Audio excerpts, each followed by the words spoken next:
Salam sejahtera untuk kita semua. Selamat datang kembali di room kita ini. Tak terasa kita sudah berada pada hari yang ke-8. Mestinya hari ke-9, tapi hari ke-8 ya. Hari ke-8. Saya memberikan apresiasi, salut bagi semangat Bapak Ibu yang tetap eksis mengikuti seluruh kegiatan kita dari hari pertama sampai sekarang, dan semoga kita semua diberkahi kesehatan, amin, semangat, dan semoga segala urusan kita dimudahkan, diberkati oleh Tuhan. amin. Baik, sebagai ucapan syukur kita berdoa dulu menurut keyakinan kita masing-masing. Doa dimulai. Bukan outputnya itu kan bukan hasil yang akhirnya dapat dihasilkan dari amin. Baik, agar kita semangat dalam kegiatan kita hari ini, saya mempersilahkan Pak David untuk melakukan ice breaking. Saya lihat Pak David kayaknya sudah mempersiapkan diri. Ibu Nandi mana? Nandine hilang ya. Oke. Penggantinya Bu Safitri aja, kita ajak ya. Ya, mari kita mulai. Baik, selamat pagi semuanya. Salam sejahtera, tetap semangat, Selamat jaya, pagi. jaya, jaya. Sekolah penggerak nih ya. Berarti mesin-mesinnya, engsel-engselnya itu harus dalam performa yang tinggi ya, supaya memberikan dobrakan. Baik, pagi hari ini terima kasih untuk Mem Katrina sudah memberikan kesempatan untuk membawakan ice breaking.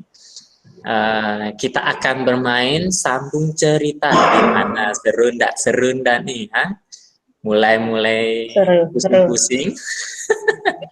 Sambung cerita ya. Dimulai dengan saya cerita, dan nanti kalau misalkan di sini ada Mem Safitri boleh gabung, boleh nanti. Kalau enggak nanti kita berdua saja nih Mem, tektok ceritanya. Oke. Iya. Mudah-mudahan lancar ya. Oke. Ya. Siap ya.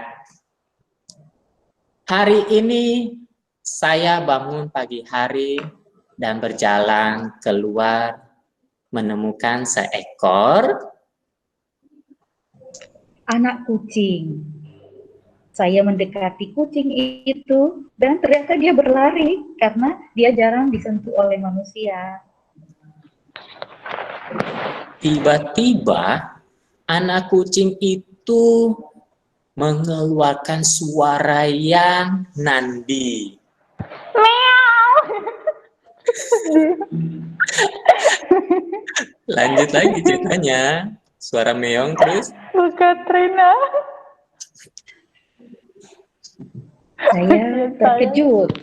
Saya terkejut mendengar suara meong itu karena mirip dengan meong yang ada di rumah.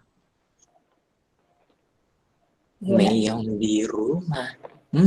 Seperti suara nandi.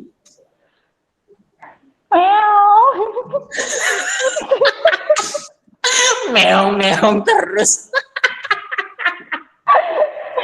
Dan kucing tersebut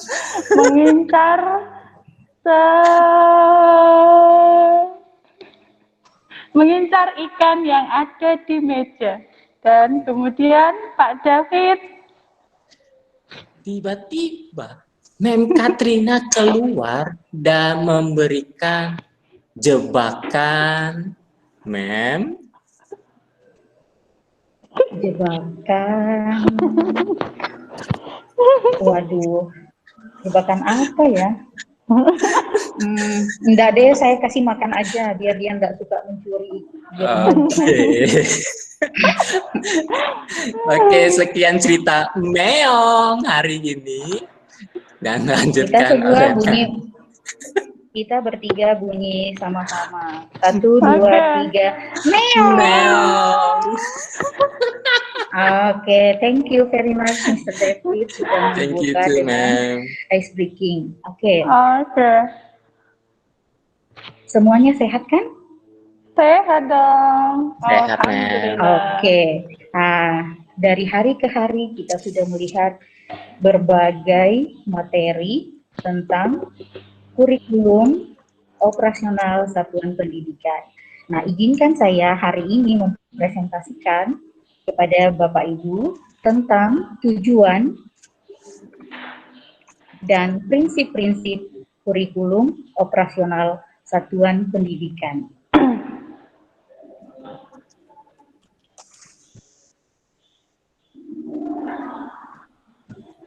Bu Katrina, ini saya minta bergabung, tapi belum di ACC, katanya kayak mana ini? Apanya, Bu? Ini, saya kan pengennya yang di laptop saja gitu kan, cuman kan loadingnya ini loh, meminta bergabung. Oke, apakah baik Bu Siti, apakah nampak layarnya? Nampak, ma'am. Nampak. Oke, baik. Kurikulum operasional satuan pendidikan. Hari ini kita bersama-sama akan melihat ada 2 poin penting dalam kurikulum operasional satuan pendidikan, dimulai dari tujuannya. Kurikulum ini disusun untuk apa? Menurut hemat saya, kurikulum ini disusun dengan 3 tujuan yang saya bagi dalam 3 jangka. Yang pertama, jangka panjang untuk mewujudkan tujuan pendidikan nasional. Kita ingat tujuan pendidikan nasional ini tertulis dalam pembukaan Undang-Undang Dasar 1945 alinea keempat, yakni mencerdaskan kehidupan bangsa. Kemudian kedua, tujuan jangka menengah untuk mewujudkan visi misi dan tujuan satuan pendidikan. Dalam penyusunan, dalam analisis sekolah kita masing-masing, kita sudah melihat visi. Nah, bagaimana mewujudkan visi tersebut, bagaimana mencapainya melalui misi dan tujuan. Kemudian yang ketiga, jangka pendek. Ini sebagai panduan untuk mewujudkan pembelajaran yang kontekstual untuk Indonesia yang merdeka belajar.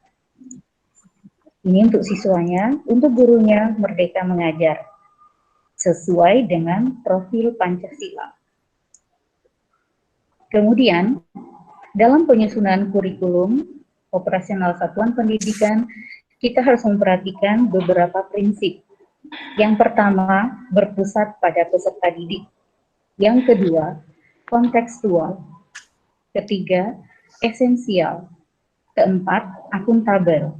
Dan yang kelima, melibatkan berbagai pemangku kepentingan. Mari kita lihat satu persatu. Berpusat pada peserta didik. Artinya, kurikulum tersebut disusun dengan memperhatikan potensi, kebutuhan, perkembangan, kondisi sosial budaya. Nah, ini tentu saja dibantu dengan berbagai bentuk asesmen. Ya, kita sudah belajar bersama, ada asesmen kognitif, ada asesmen formatif, dan ada asesmen sumatif. Nah, terutama untuk asesmen kognitif, semoga kita terbantu untuk memetakan potensi anak, kebutuhan anak, perkembangan anak, dan kondisinya. Sehingga kurikulum tersebut sungguh-sungguh merupakan bantuan kepada peserta didik.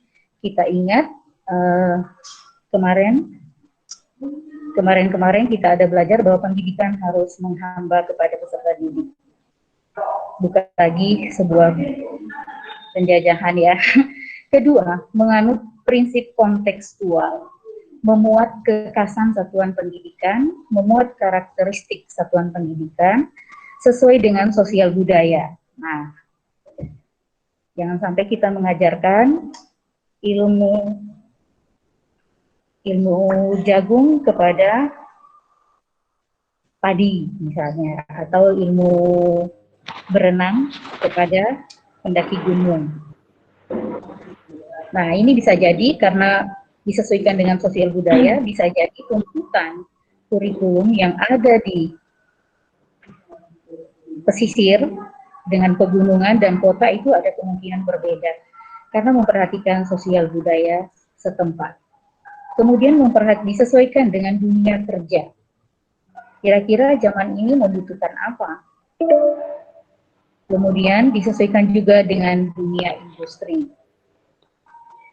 Nah, dunia kerja zaman now sih membutuhkan keterampilan abad 21. Kita lanjut. Esensial. Esensial maksudnya kurikulum yang kita susun itu berisi semua informasi penting, yang penting saja, yang dibutuhkan oleh pemangku kepentingan. Kemudian disusun dalam bahasa yang lugas, yang mudah dipahami. Dan ya, memuat yang esensi saja. Misalnya, keputusan menteri nggak usah diulang-ulang dan dimasukkan lagi. Kemudian akuntabel, dapat dipertanggungjawabkan. Jadi, analisis sekolah yang kita berikan itu memang sesuai dengan fakta dan data.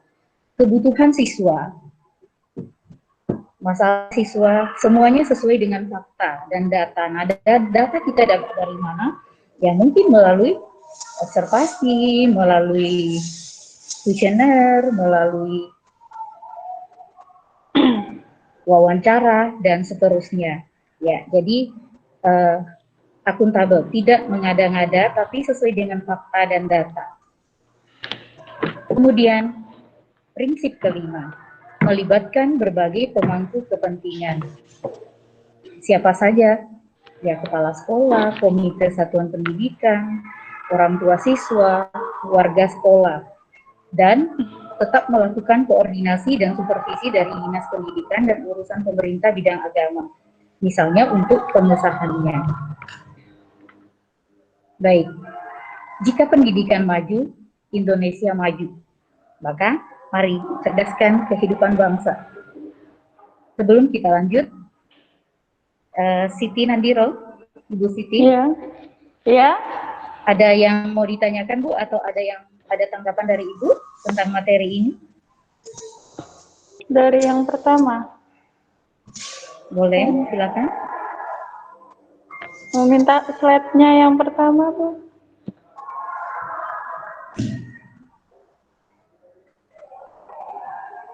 Tujuan.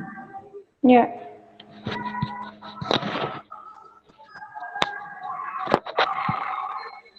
Silakan, Ibu.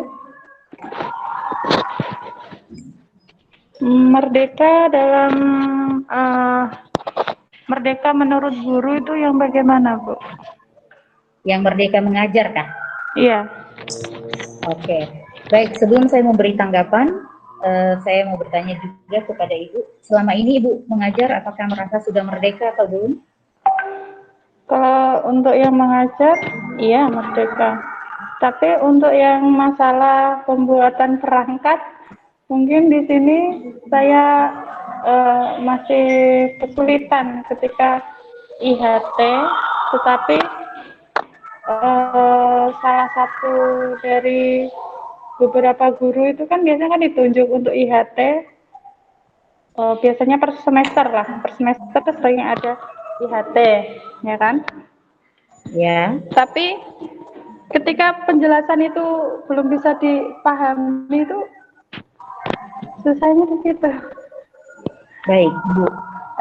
Dalam pengalaman kita melalui pelatihan sekolah penggerak ini, kita kan sudah belajar menyusun modul ajar.